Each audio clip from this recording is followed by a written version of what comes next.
Hello, my name is Andrew Weaver from NEHC Academy.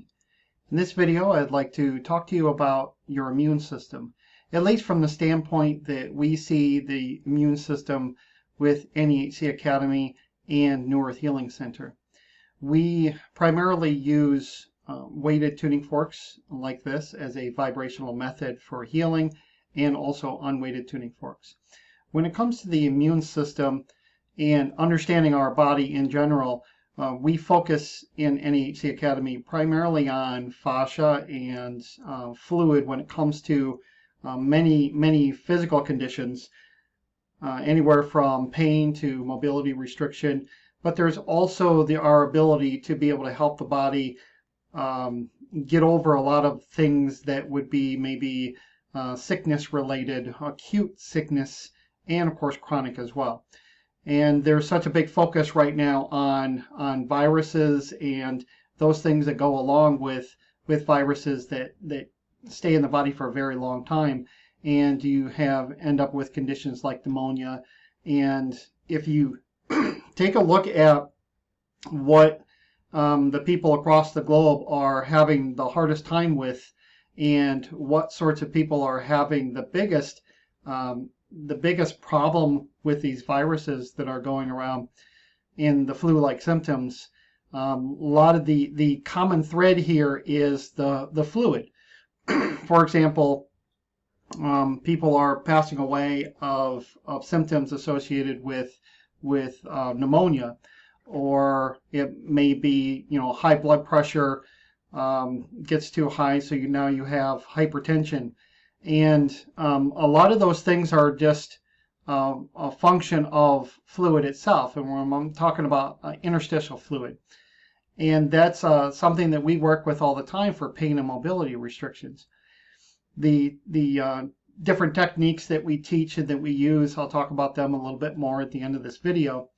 But for right now, I want to focus on maybe a different understanding of the immune system. Go from the definition of what people understand the immune system is, and then I see a lot of information out on the internet right now on here are the things you can do to boost your immunity and to boost your immune system. One of the things to think about here is we may have different mechanisms for ingesting certain things or doing certain things with our body and moving and certain actions we may do, or certain actions we may steer clear of, so that our immune system stays up and it stays running and it gets boosted. A lot of those things that we do and that we've done throughout our entire lives to boost our immunity or our immune system, it would be done and it would actually work better if we were in good physical condition. That's one of the things to consider. If they were things that we would have used to boost our immune system, they would have worked most likely if we were not already in a certain form of or a condition of fluid related, or we may have already been sick, or we may have already had some conditions that would have made any attempt to boost your immune system that much more difficult. There's a fluid factor here that I wanted to talk to you about that I don't hear being discussed quite a bit or hardly at all on the internet. And I just wanted to show you the way that we see the immune system, and that we see the ability to overcome some of these challenges that happen, especially when it comes to viruses, bacteria, and things of that nature, sicknesses that you could possibly have. So let me move this picture down to the side. All right, so on this screen, what I've done is gone into Wikipedia and looked at what is the definition of your immune system. And it says it's a defense system, and it's comprised of biological structures, or many biological structures, and processes within an organism, that'd be us, that protects against disease. Another thing that Wikipedia also said is that our immune system detects pathogens and identifies them as different from healthy tissue. And then there's a layered defense system. There's some things that we know of that could protect us against any pathogens, And by pathogens, I mean anything that you would think that would cause you to be sick: viruses, bacteria, any foreign substances, poisons, and things like that that would get into our body. Those are all put together into the same pathogens understanding. One of the biggest layers of defense for us is physical barriers. That would be our skin is probably the biggest physical barrier, but then we have all these holes in our body where we can bring things in from the outside, viruses and bacteria to be two of them. We can breathe things in. We can bring things in through, the holes. And the holes in our body have these mucous membranes and basically the way to keep a lot of that bacteria and things from getting in, and viruses, is this mucous membrane and mucus that gets secreted that tries to capture some of those things before they get into our system. That's kind of like the first line of defense. That's one of the reasons why we're told to wash our hands a lot and to keep our hands away from our face, because we have more holes in our head than any other part of our body. At least I hope that's the case. And so that first part is the physical barrier. And then there's basically two layers after that. There's an innate layer, and that would be the first thing that happens when we get an inflammatory response. When there's this pathogen that is detected, that's within this first innate layer, and it happens almost immediately.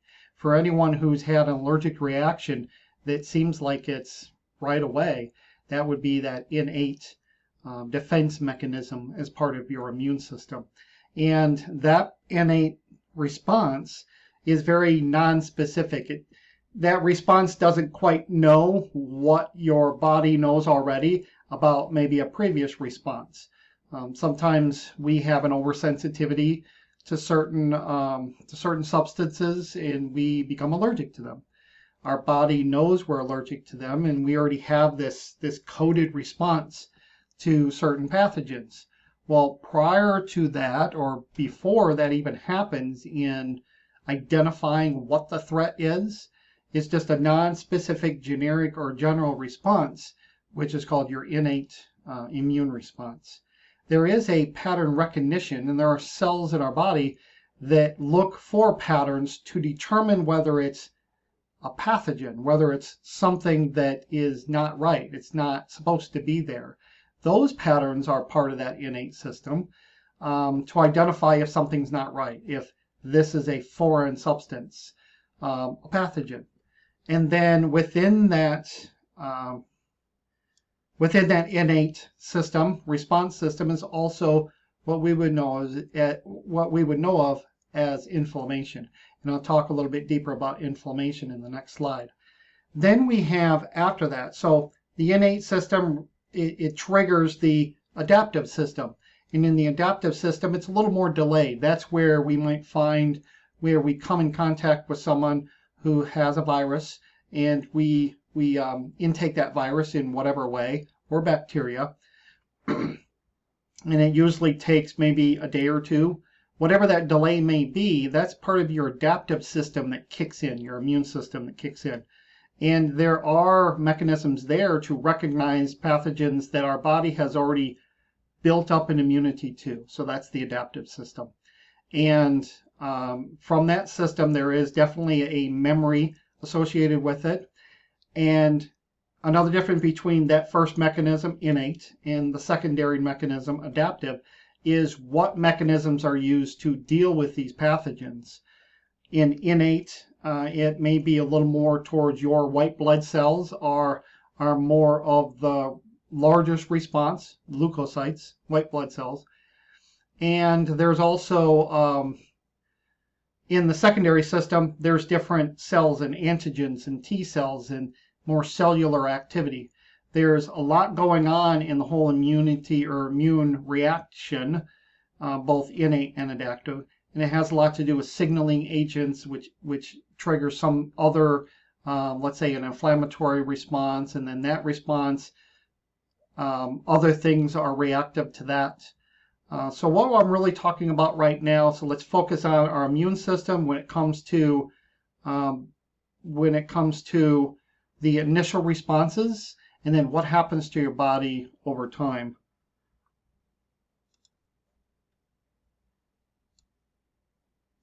So inflammation, that's one thing that is probably one of the most misunderstood words that we know of within our healing center and our training with NEC Academy.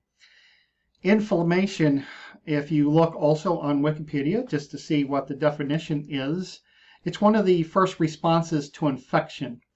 So again, if we look back on the whole virus thing or flu-like conditions, we often think that, well, I have an infection in my head, I have an infection in my sinuses, I have a bronchial infection, I have a lung infection, I have pneumonia. The word infection is not synonymous with inflammation, although an inflammatory response would be part of the infection response. So inflammation itself is identified or defined as the ability to eliminate the initial cause of some sort of cellular injury. So our cells have a defense mechanism that would produce some sort of warning signal, and our inflammatory response would get started up. And inflammation is also used to clear out dead or necrotic cells and tissues, and all that damage, it really needs to get away from there. So these are pathogens really would be, if they're in our body for a long period of time, the reason why they're a danger to us, and we have these responses like this, is that it's killing our cells. And we want to not only get the dead cells away, because things like cancer starts to surround themselves around dead cells and feeds off of those, but those cells that die and the debris that's left behind that causes all sorts of problems within our body that end up becoming diseases. And then the ability to initiate a tissue repair. So if you look even deeper into what are the symptoms when we experience inflammation, this is where the word inflammation gets used in so many different ways. Symptoms are redness, heat, swelling, pain, and loss of function. And so let me read that last bullet first, and then I'll go back and talk about those symptoms. It's achieved by, so inflammation is achieved by an increased movement of plasma and leukocytes. Leukocytes mean white blood cells. It's an increased movement of plasma and white blood cells from the blood into the injured tissue. Now, that's actually known as the interstitial space. So we have our cardiovascular system, and it's really a system that allows things to get out into our body. It's a delivery system. It's a basic delivery system. When we want things to get into our body, fluid and plasma and the things that are part of our blood, it has oxygen in there. Everything that we need to transport to different parts of our body for different reasons, including fighting off infection or fighting off viruses and pathogens, we would use our cardiovascular system. Through our arteries, we send things out, whatever produces them, either locally by the cells, or they may be transported by some gland, or it may be some other system like that that gets injected into your bloodstream, or you might ingest medications. Those are going to be absorbed into the bloodstream and delivered or transported throughout your body. When the fluids that are actually called plasma is forced out or let out of your arteries, they go into an interstitial space, wherever it might be, whether it's in an organ or it's in whether it's an organ or it's within the layers of our skin, whatever it happens to be. If our cardiovascular system is involved, then that would be transporting the same plasma, and we're going to have the same exact problems involved in it. So keep those things in mind when I go back and look at symptoms. So what's really happening with the symptoms and why we get redness and heat is because the capillaries within our arteries actually dilate. They open up as part of the inflammatory response. So more blood, or actually more plasma, and it could be more blood and white blood cells. When those capillaries widen out, more things come out than normally do. So the white blood cells are triggered, the leukocytes, and they're moving out to certain spots. So the redness and heat is more blood flow into the interstitial spaces. And the swelling, this is where more confusion happens with inflammation, is based off of the swelling part of it. There's fluids that get called different things throughout our entire body for different reasons, and that's going to come into play with our explanation of the immune system, and especially for respiratory problems, pneumonia, things like that. Especially, things that happen around your bronchioles and even in your sinuses, and things that happen when you have flu and colds and viral and bacteria causing conditions or symptoms. So the swelling is still interstitial. It's still plasma coming out of our arteries. It's nothing different. Swelling and interstitial fluid, plasma from our arteries, it's all exactly the same thing. It doesn't change just because you call it swelling. The reason why our tissue swells and our different layers of tissue swells is because there's more fluid than should have been there normally. We've triggered the opening of all of these valves. They're technically not valves, they're capillaries, but there are valves that are opened up to let blood flow into the capillaries, and now it's in our tissue. There's more of it in our tissue. And then where does the pain come from? We know that when we're swollen, we have this pain sensation. And here's something that we use quite often within our healing techniques with the tuning forks, is we go right for the pain and also loss of function, which is also written in the symptoms. Pain and loss of functions are our primary focus in our weighted tuning forks, in how we can resolve both of them very quickly, because there's interstitial fluid caught within our tissue, and more specifically within the fascial layers, the collagen fascia fibers. There's a fluid component to it. It's the interstitial fluid. It's the same fluid that is our swelling from inflammation.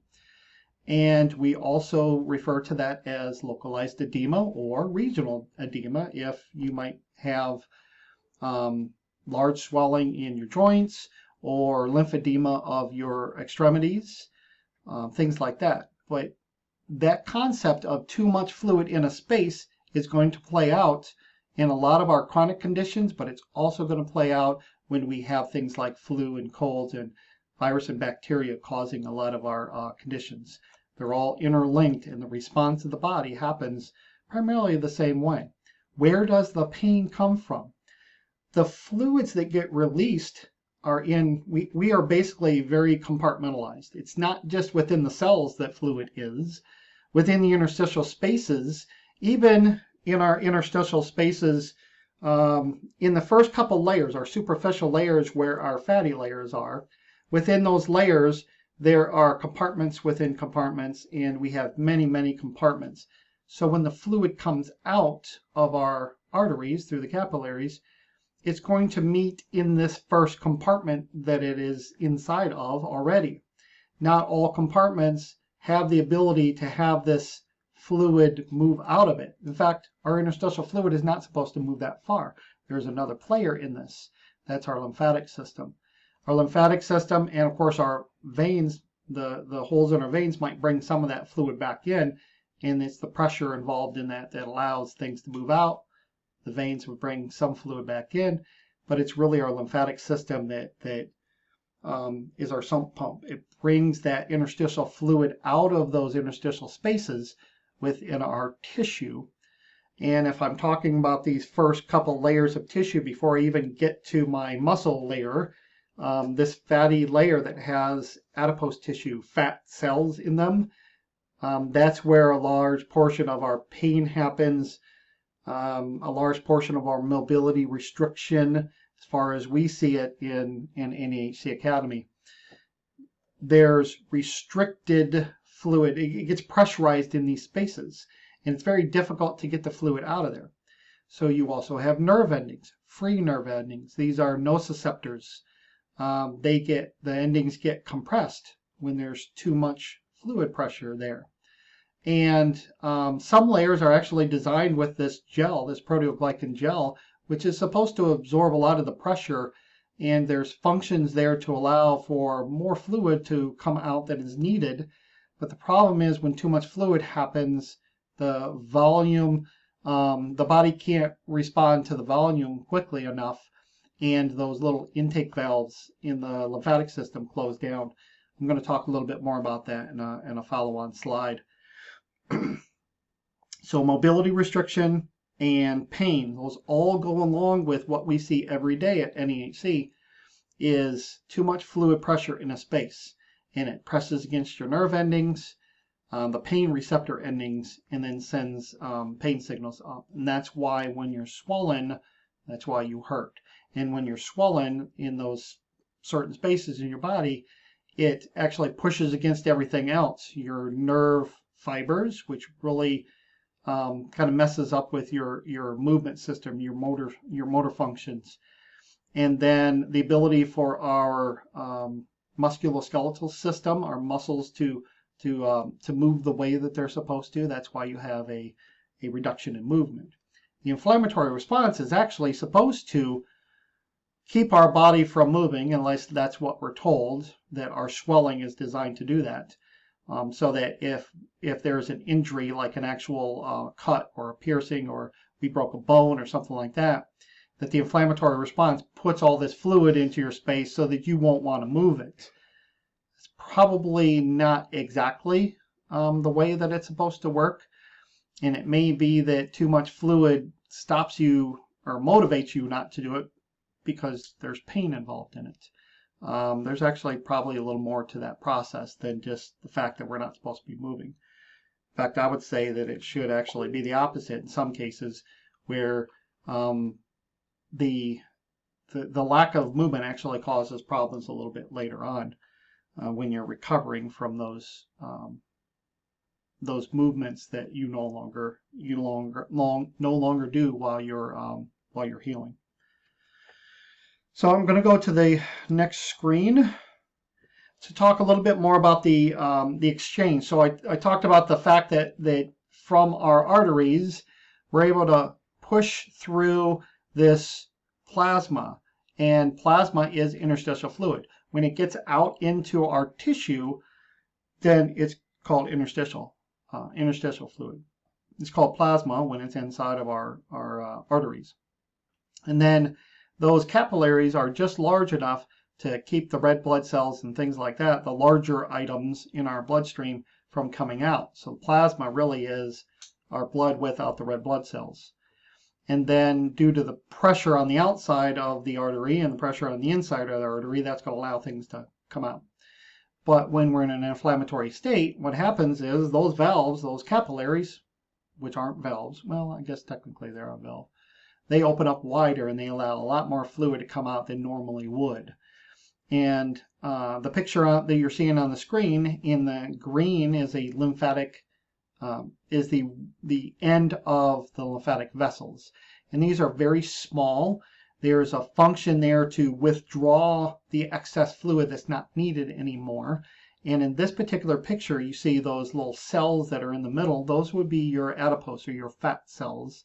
And so we're talking about, we're talking about these outer layers, the superficial adipose layers and the deeper adipose layers that have fat cells in them.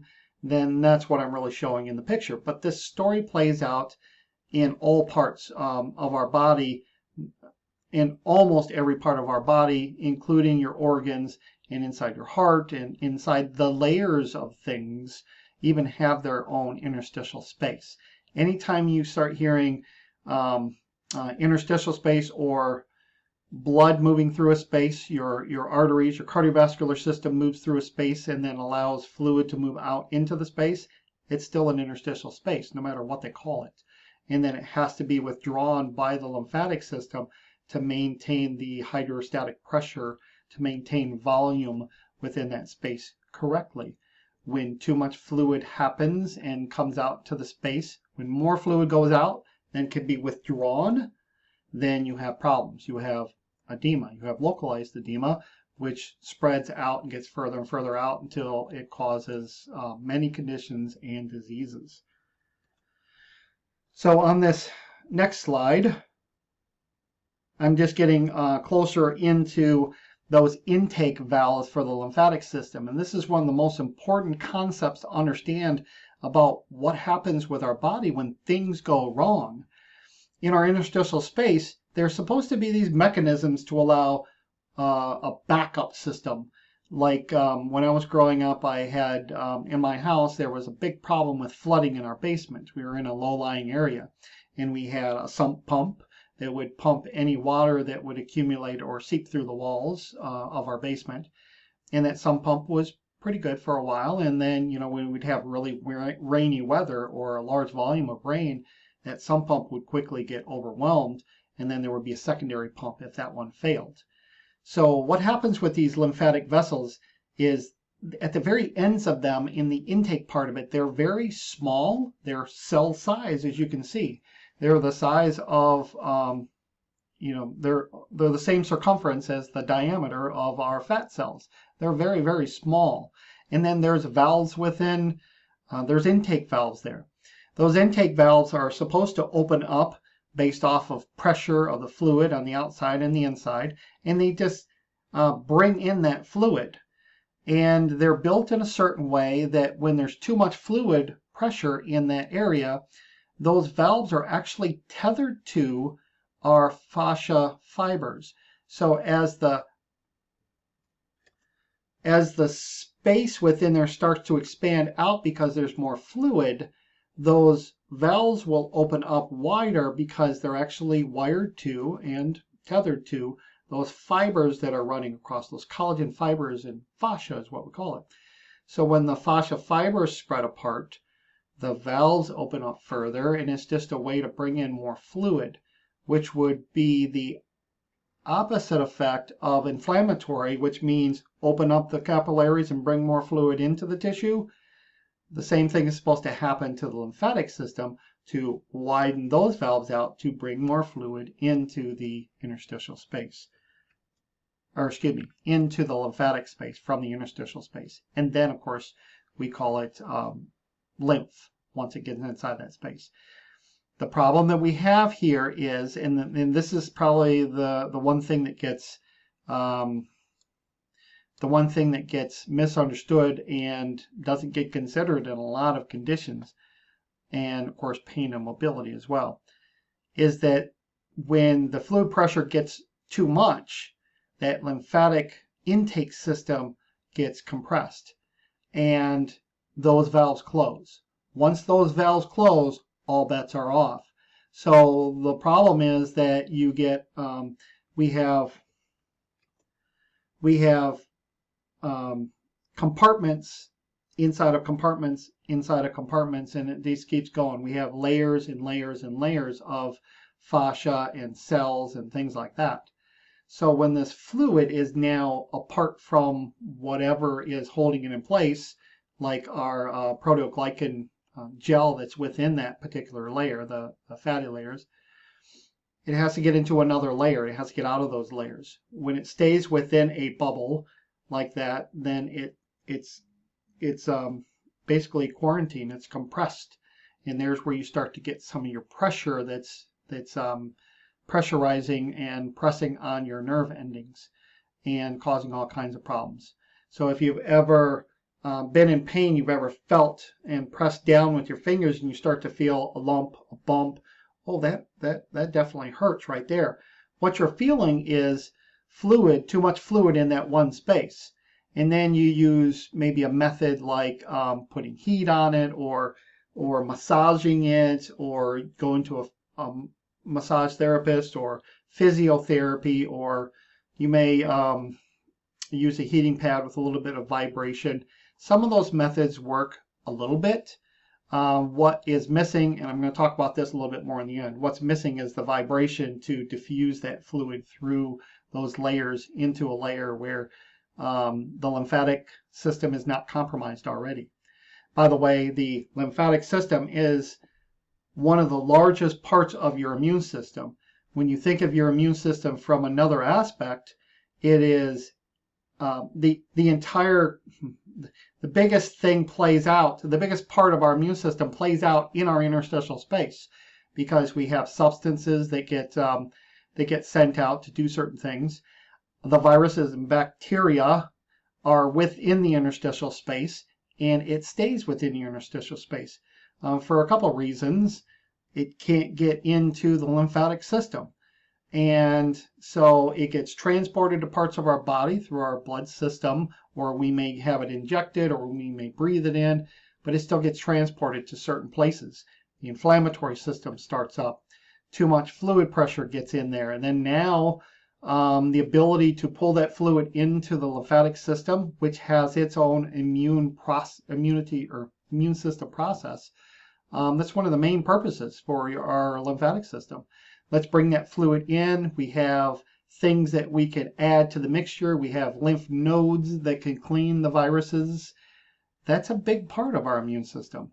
When that shuts down, or even the transport capability to pull that virus-laden fluid out of your interstitial space, you can't fix it if you can't move it out of the space. It just stays there. And it's more and more fluid starts to build up. Our immune system gets kicked into its adaptive mode now.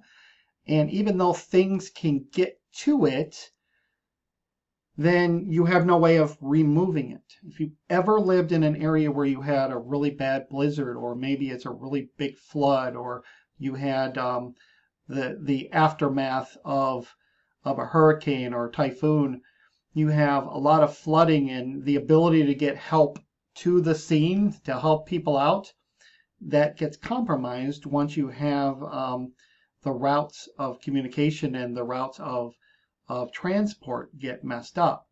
And that ends up being your lymphatic system. It gets closed down. Those valves get closed, and once the valves are closed in that system, the only thing that can happen is, if we can get the fluid away from its current, it's the thing that's holding it in, if we can get it to the next space, then maybe that lymphatic system can do something with it. So we have to consider those facts in our immune system. Our immune system, our lymphatic system, has valves. So once they get into the intake system, then they get moved up through, if let's say it's in our peripheral, it's in our arms and our legs, even the lymphatic system there, it pulls all that fluid in from our interstitial spaces, and it cleans it and brings it back up to our subclavian veins up here in our chest. And it's just a transport system, only it doesn't have the ability to have its own pump. Our movements, our muscle movements, and us moving helps that lymphatic system pull or push that fluid to where it needs to go, into our lymph nodes for cleaning these viruses and these bacteria and things like that. And then it still needs to move it further up so that fluid and all the pathogens that go along with it can actually be dealt with the correct way. So and then one of the things that we do first when we get sick and our immune system starts to be activated, what do? We lay down. That's one of the big things that's happening with the people that are having the hardest time with flu and colds and viruses, is that we lay down. And it only gets worse after that, because now your lymphatic system, if the fluids can get into the system and the viruses can be moved into your lymphatic system, now you've just reduced the ability for your lymphatic system to pump its fluid even more, because you've laid down, or you sat down, or you stopped moving. You get isolated, you get quarantined, you sit in your house all the time now so that you don't have contact with anybody else. When that happens, we stop moving.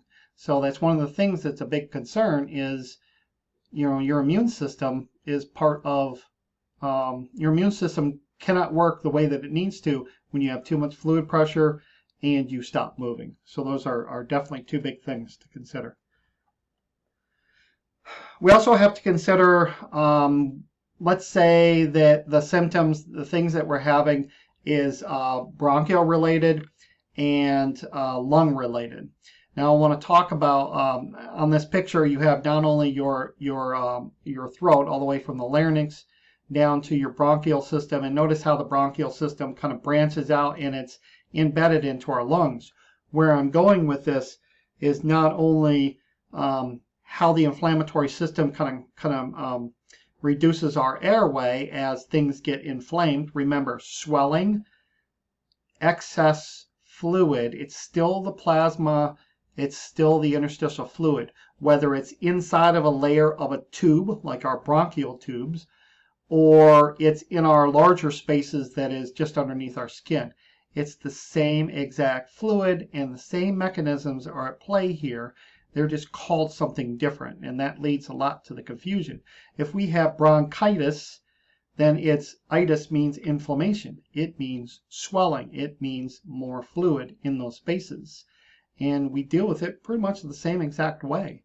And then another reason I want to show the bronchial tubes and the way that they branch out, and they're going to go eventually into the lower part of our lungs, is that where those are located on the body. And at the towards the end of this training, I'm going to show you where we would focus when we put our vibration on the body, whether it's something that's virally, you might have bronchitis, you might have pneumonia of the lungs, or you might have more chronic things. You might have an asthma attack, you might have COPD, those things. Where is the fluid? And that's really what we do within NEHC, is where's the fluid now, and where's the fluid causing the problems? And almost, I would say 99% of the time, it is a fluid-related issue, which these viruses and the symptoms that go along with it are still a fluid-related issue. And the challenge is that not a lot of people even understand that it's a fluid problem, or they even know how to do anything with it. Our response is usually to add more medication to it. If you look at some of the definitions of some of these symptoms, the cause of the excess fluid is medication.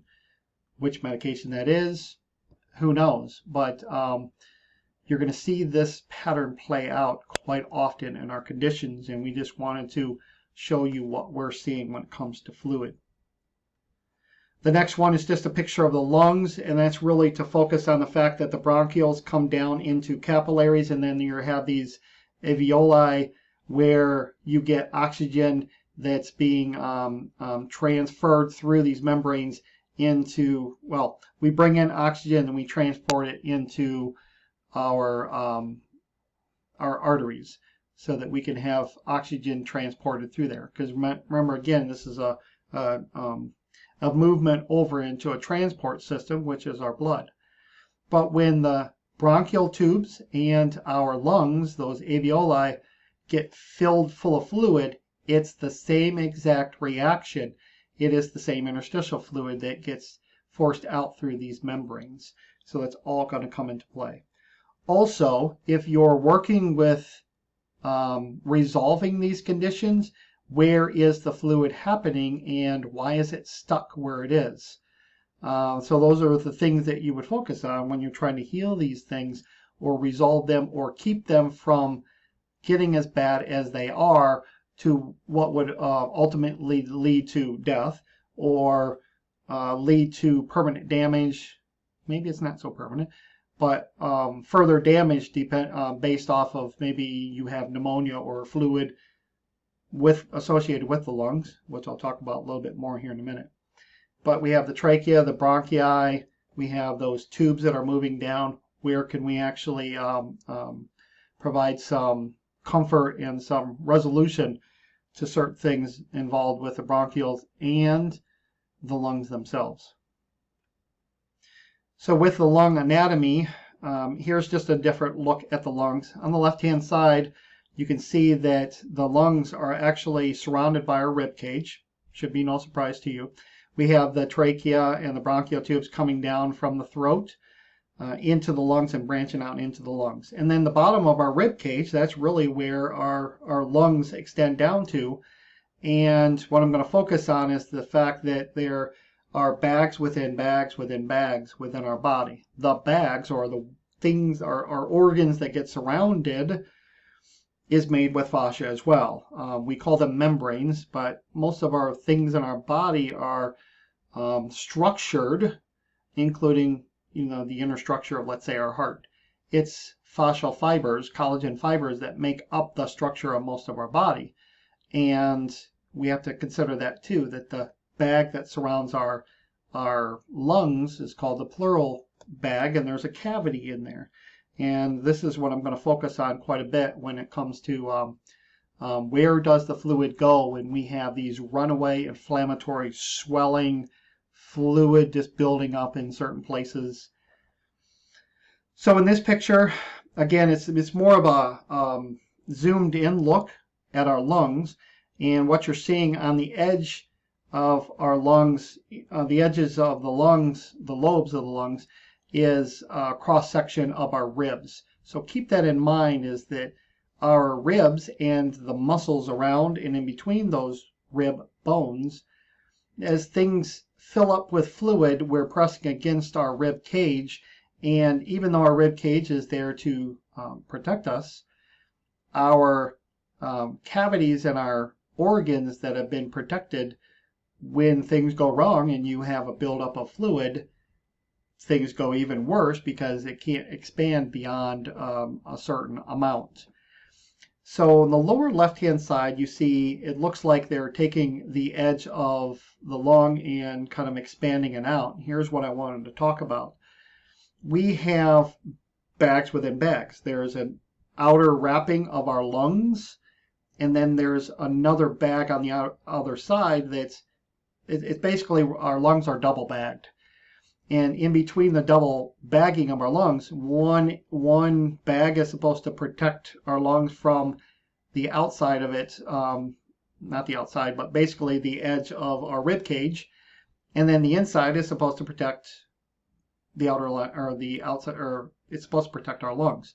Those two layers are supposed to slide against each other. As you take a breath, there's going to be an awful lot of sliding every time you breathe. So these layers have a cavity in between them, and this is called the pleural cavity. So there's a visceral pleura that is lining the lungs, and then there's the parietal pleura, which lines the chest wall.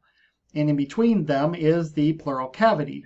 Now, cavity, it has some fluid in it, and every time we talk about cavities, we should consider the fact that this is where fluid goes when there's too much. It's kind of, if it was a dam, the dams have spillways. If it rains too much, or you get too much snowfall from the mountains, and the river starts to fill up the dam too much, there's always these spillways that will spill down into these retention ponds, and that way the dam doesn't break.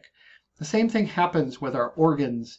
We have cavities that we can have in the interstitial space, and they're special spaces that allows extra fluid to move into those spaces, and they're actually called potential spaces.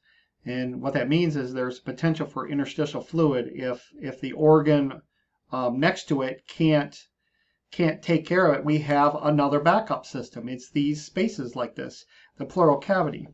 There's maybe 10 milliliters of fluid normally within this cavity, and that is probably because some of the interstitial fluid kind of fills up a little bit, but then the lining is actually called a serous membrane, and that has a constant serous fluid being secreted from the cells that are on the outer edge of these membranes. But then there's also our blood flow through it too. So our blood flow still provides interstitial fluid into this cavity. So when we're having an infection, when we're having viral problems, when we're having things going on inside of our lungs, we also have problems going on the outside of our lungs.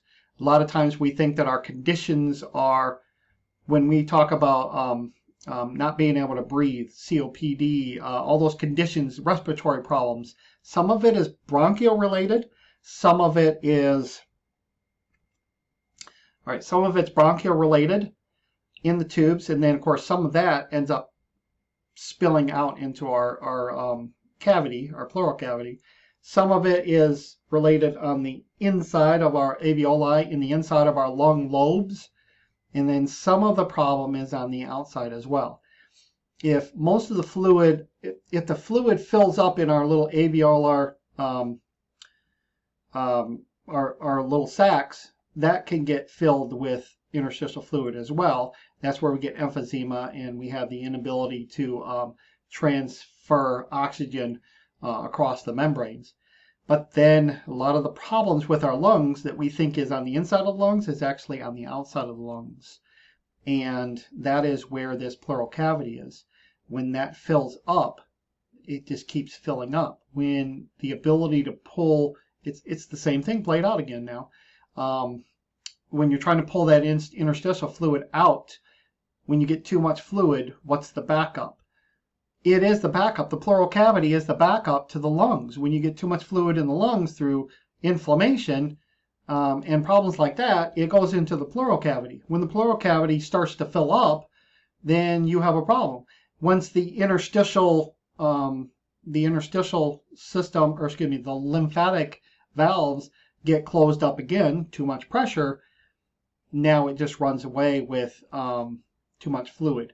You get things like pneumothorax, where if you were to have an accident or something, or get into an accident and have an actual injury, maybe you puncture the lung and fluid starts pouring into your cavity. When we talk about a collapsed lung, it's not that you puncture the lung and then the air goes out of the lung and it's now a balloon that's, deflated. It is the fluid pressure from the pleural cavity is pushing on your lung and forces the air out of it. So that's one of those commonly misunderstood processes in things like pneumothorax. It's fluid outside of the lungs pushing on it. A lot of the conditions that we have, let's say COPD, things that are on the outside, that are actually on the outside, infections, inflammation that's building up on the outside of our lungs, those are pushing against our lungs, and here's where we're having problems. With these current viruses and the flu that goes along with it, one of the biggest things that they cannot resolve for whatever reason is there's just too much fluid buildup. The people that don't survive that type of virus, that flu virus, is they get pneumonia. The pneumonia moves that fluid into its escape route, the pleural cavity. Pleural cavity continues to fill up. When fluid is removed mechanically from the lungs, it's not always from inside the lungs that they're removing the fluid from. They're removing it from the pleural cavity. They're trying to remove it, and the fluid is moving in just as fast as it's going out. We have to protect our ability for our lymphatic system to do what it needs to. It is the immune system, but it's also the ability to remove these fluids, and we're basically drowning in our own fluid. We're suffocating from our own fluid. Inside of that pleural cavity, we're suffocating. People that have congestive heart failure, you can see that congestive is fluid in and around the heart. This is the same exact story played out in just a different organ. Even down in your in your abdomen, same thing. There's a fluid sac around all those things, and when that fills up, now you get all kinds of problems. That's going to be a different video, however.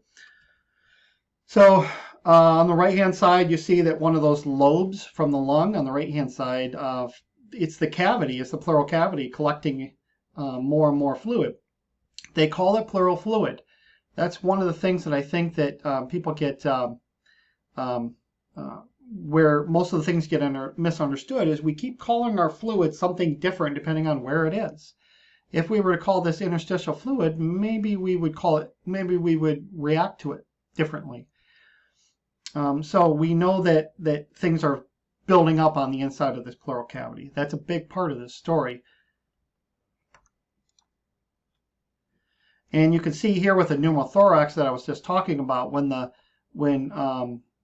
air can actually start filling up that space along with the fluid itself, And you can see that when air and fluid starts to fill up that pleural cavity, it starts to push the air right out of the lungs. All right, so what do we actually do with this?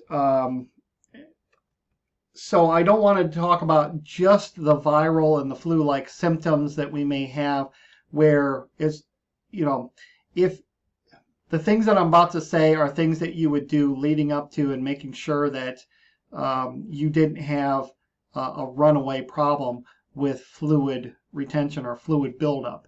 We want to be able to get to those things right away. And also, when it's bacteria and viruses within a certain part of our body, we don't want those things collecting there.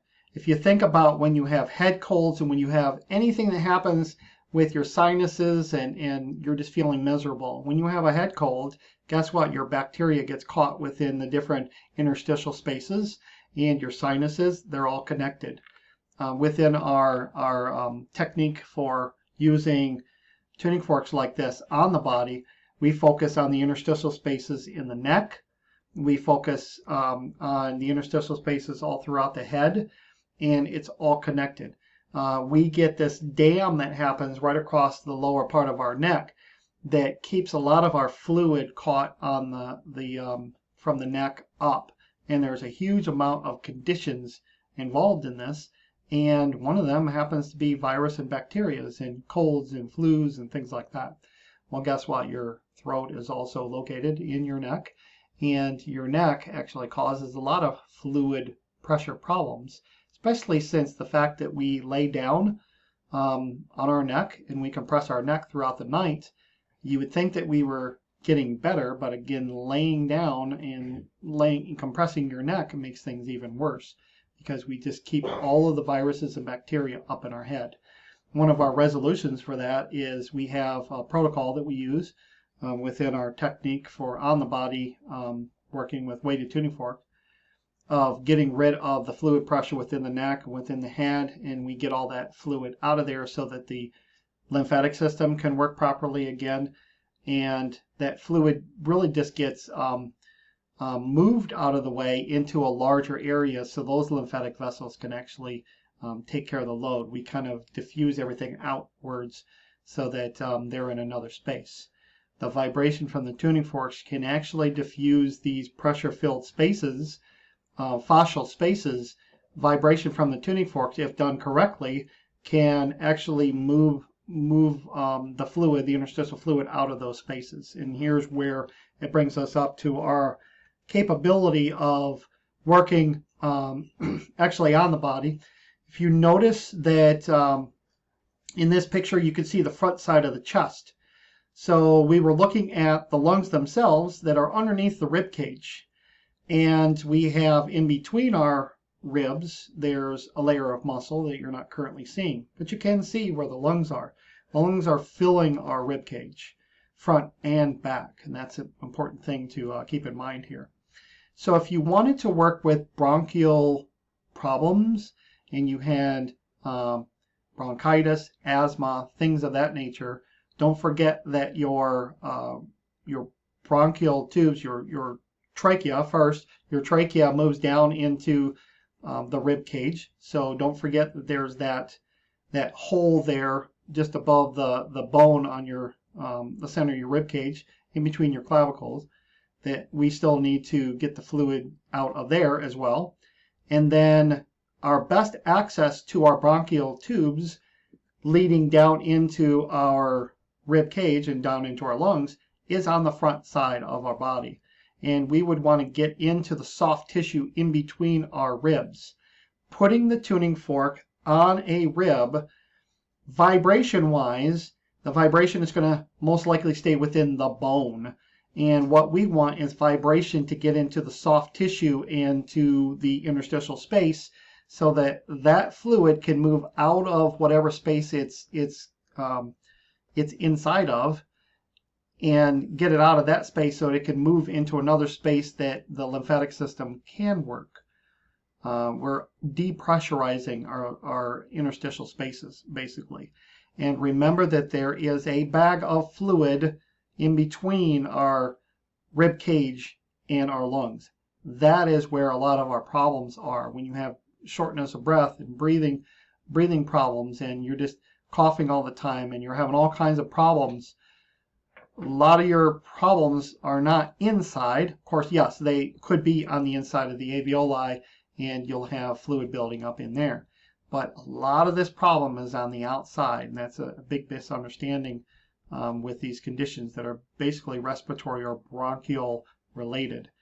So if you're dealing with something bronchial related, like asthma or something like that, we want to deal with it on the front side. We want to get our tuning forks, we want to get vibration in there, we want to press down into our soft tissue in between those lungs, or excuse me, in between the ribs, so that we make sure that the fluid is no longer inside of these areas. Things are being freed up. You also have to consider the fact that what happens when somebody has inflammation in their bronchial tubes, or they have problems with their lungs. What is one of the first things that we do is we start coughing. All right, so the coughing is sounds like I'm saying coffee. We drink coffee. Well, of course, but that's not what I'm saying. We start coughing, and that is actually something that continues to cause even greater problems. And sometimes we have symptoms that we think are related to the disease itself or the condition itself, and it may have just been that you have coughed so much that you've added more inflammation, but you also added a physical insult to the interstitial space on the outside of our rib cage. So you're not seeing in this picture, you're not seeing the superficial space that I was just talking about. This same stuff that I'm talking, that's on our arms and everywhere in our body, just underneath our outer layer of skin, is an interstitial space, and it's probably one of the biggest things that ends up getting way too much fluid. Well, what about on our rib cage here? All throughout our rib cage, we start coughing and coughing and coughing, and that puts more of that excess fluid on the outside of our rib cage too, and that just makes it worse. You have to consider that when you start pressurizing a space with fluid, and then you have, let's say this hand right here is bone, so it doesn't move very well, and then my hand right here is a fluid-filled space filled with way too much interstitial fluid, and I'm coughing, and all I'm doing is rubbing that interstitial fluid-filled space up against this hard bone. And that's happening on the outside of our rib cage as well. We have movement against bone. When any interstitial space or any of our superficial outer layerings move back and forth rapidly and get pressurized from our bones, we see problems there as well. We see this all the time in NAAC, where even in areas in our face, we have problems here, we have problems underneath here. Everywhere where there's a bone that moves back and forth, we start to have collection of fluid there that stays compressed in those compartments for very long periods of time. And all right, so consider that fact. Consider when you're working on somebody that has a viral infection, that has the flu, that has bronchitis, anything that would be forward of your lungs. If they're coughing a lot, if you feel in the soft tissue, you're going to feel a lot of bumps and things going on here. That's probably cough related. And there's fluid in there. Guess what? It's the same exact fluid. It's just on the outside of the rib cage now. So that still continues to have the problem. When you have a tightness of chest, that could be on the inside, but it could also be on the outside as well. We want to take, let's say it's an asthma attack or something like that. We're going to want to make sure, first of all, that we get the interstitial space, that we put our tuning forks on this on the outside of our skin. We're basically pressing down on our skin. And then we also have to be considering the fact that our bronchial tubes are having problems as well. And where I was showing you earlier, where the sternum comes up to here, and then I have my clavicle on both sides coming to an end. there's a hole right here as well. And if you feel on somebody that has asthma quite often and has asthma attacks, I guarantee that you probably are not going to be able to press down too much into this hole. And feel around in a person that has normal respiration and doesn't have bronchial problems, they're probably going to be able to press down quite deep into here, where you can feel your, if it's a man, you probably feel the Adam's apple, and just underneath the Adam's apple, you should be able to press down quite a bit into there. That's part of your interstitial space as well. And we can actually strike our tuning fork and we can put it into that space. And we can actually press down quite a bit, but we don't necessarily have to. We can press down just as much and kind of angle it around the bone. I'm not touching the bone. Well, I'm kind of up against the bone, but I'm not on the bone itself. That's one of the things that when you deal with vibration, you want to make sure you're not on the bone, because again, the bone actually takes most of that vibration. It gets caught inside the bone and it will transfer it down the bone. You want to get the vibration past the bone. And so we're just going to put our tuning fork right inside that hole. I'm doing it at an angle facing this way, and then I can strike it again. I can put it at an angle facing this way, and I basically do it all four directions. And I'm pressing in quite a bit. And then you should feel immediate, if you're having an asthma attack, you should start to be, the person should start to be breathing a little bit better now. If you focus on this first, that would probably be the immediate relief for an asthma attack. Pressing right down inside of that hole and kind of going down at an angle. And then to the side, pressing inside the hole, pressing right up against, so that the stem of the tuning fork is pressed against the bone like this. And then just keep doing that around that hole. Then if you needed to, you can run up the side of the bronchioles, not right on it, but right up the side like this. And notice how I'm using my shirt.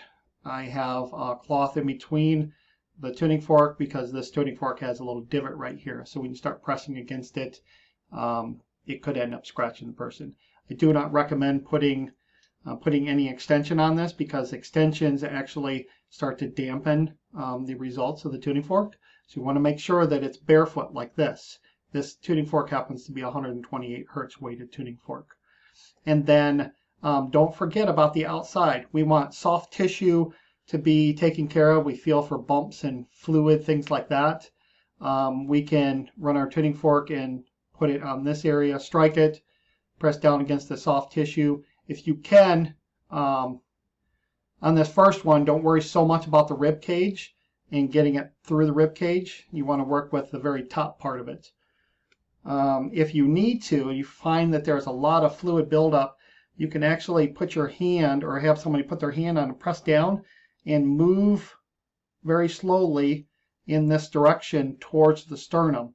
And I'm pressing inwards and just kind of letting my fingers do a nice slow move towards the sternum.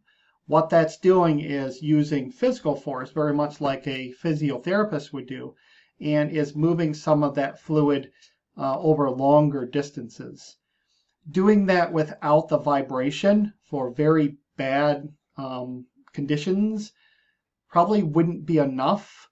It takes vibration and stretching of the skin or the fascia and the tissue underneath it, and pushing. We're pushing fluids into a different space. We're getting it out of this pressurized space. Is there anything else that you saw there that you wanted me to add? All right, so to recap on the front part of the body, this working right in this area with the tuning forks, that's going to be your first rapid response for an asthma attack, and it should be able to stop an asthma attack immediately. This is something that we've done many times within our healing center. Just make sure that you're clearing out this area right here, this hole that you have.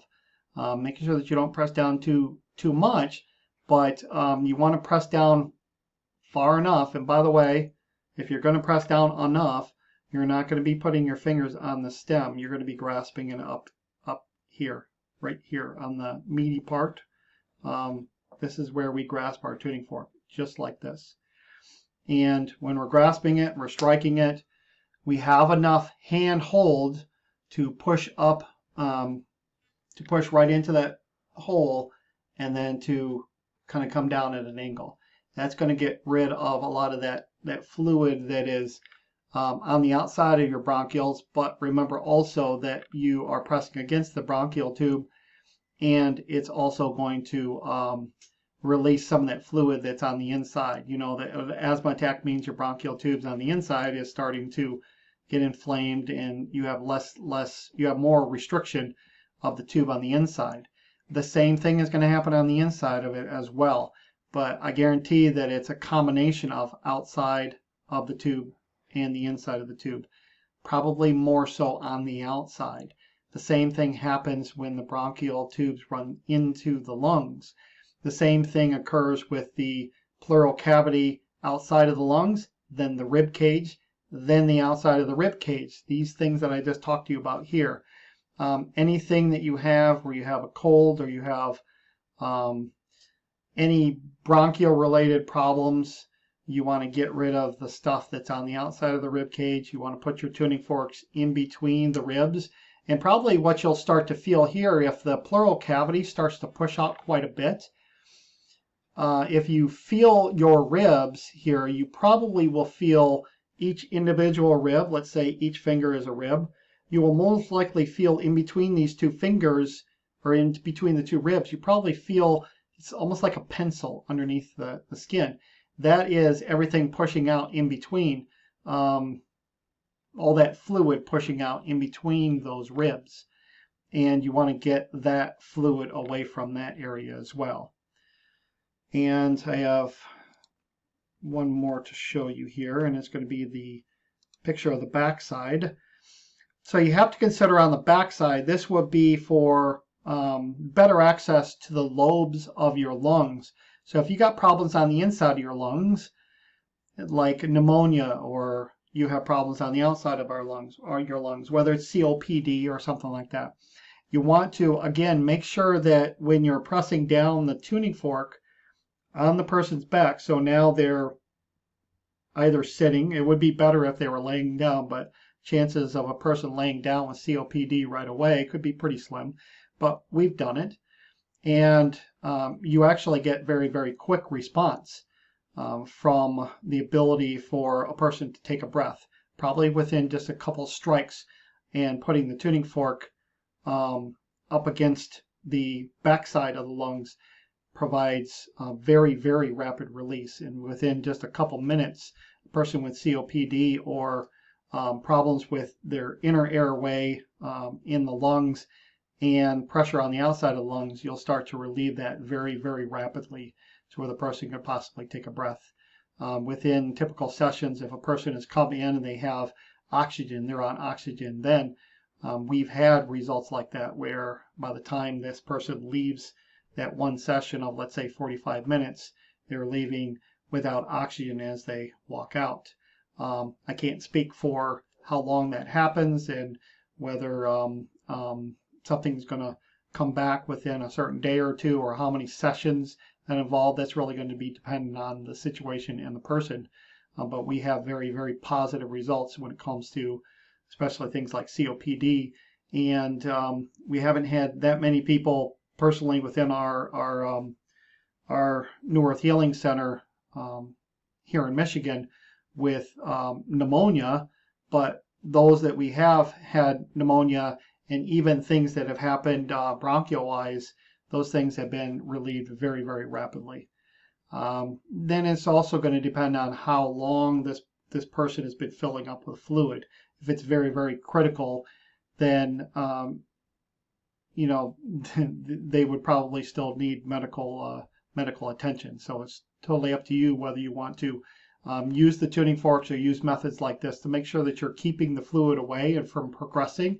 And if you can get to it early enough that when the symptoms start happening, where you have flu-like symptoms and you start feeling that the things that are happening in your bronchioles and in your chest, you can use these vibrational techniques to make sure that that fluid stays away from here, because the more you can keep the fluid pressure away, the better the lymphatic and your immune system can actually operate.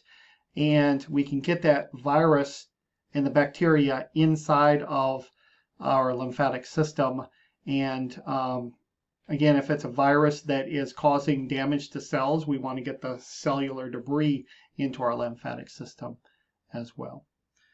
And then this picture is one of the studies and research that we did on our own with the tuning forks. And one of the things that we know about what the tuning forks do that may be different from other techniques you may use is the ability to have fluid diffuse through fascial layers. Since we're bags within bags and layers within layers, the fluid that shouldn't be in a space once it's overpressurized needs to get out somehow. Why the tuning forks work so well is the ability to diffuse fluid through layers when you have a tuning fork pressing against the layer and you have vibration. What you're seeing on the screen is a very zoomed in picture. We took a endoscope, 2,000 times zoom, and this was actually up against, on the left hand side, the tissue is actually from a cow that it was actually an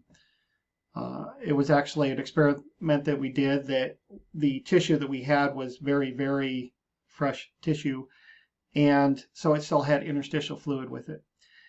And you're looking at one of the outer layers, and this tissue would be the fascial sheet that separates your deep superficial fat layer, adipose layer, and the first layer of muscle. So what you get from a steak from the store is actually just on the other side of this fascial sheet. You usually don't see that particular fascial layer. It's very thick, and fluid has a difficult time moving through that layer. Once it gets onto the other side of that layer, then there's actually these very long highways of fluid movement. We can actually move fluid all the way from when it gets into a certain fascial layer, we can actually move fluid all the way from your feet, probably all the way up the entire distance of your body through these fascial freeways. And they're in between fascial layers that are designed to move back and forth across each other, so that we have still lubrication and things like that for movement, musculoskeletal movement. And what we were able to determine even through video is that when you strike the tuning fork, you put them against these fascial layers, the interstitial fluid on the other side of the layer can actually diffuse through the layer. We believe that the mechanism at play is those fascial fibers in that fascial layer are actually the ionic bonds in between the fascial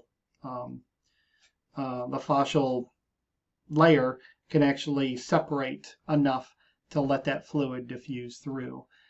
We believe that it can happen for endothelial layers, things like that. So, all right, so this is part of our vibrating tuning fork and why we think that the methods that we use at NEHC and we teach in our academy are very, very useful. And using a weighted tuning fork pressing against the skin is very useful for helping your immune system do what it needs to do, especially in times of crisis with viral and bacterial crisis like this.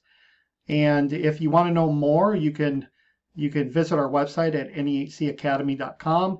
I'll make sure in the notes of this video that you can have links to that, and our Facebook group called NEHC Academy. And you see the logos for both of our techniques that we use. On the left is vibrational fascia release technique, VFRT. That's where we have the weighted tuning forks. We have paid training on our website. So if you wanted training in that technique, then you can see more information on our website about that. On the right hand side is vibrational chronotherapy. That's using unweighted tuning forks. And currently we have free training in the unweighted tuning forks available on our website.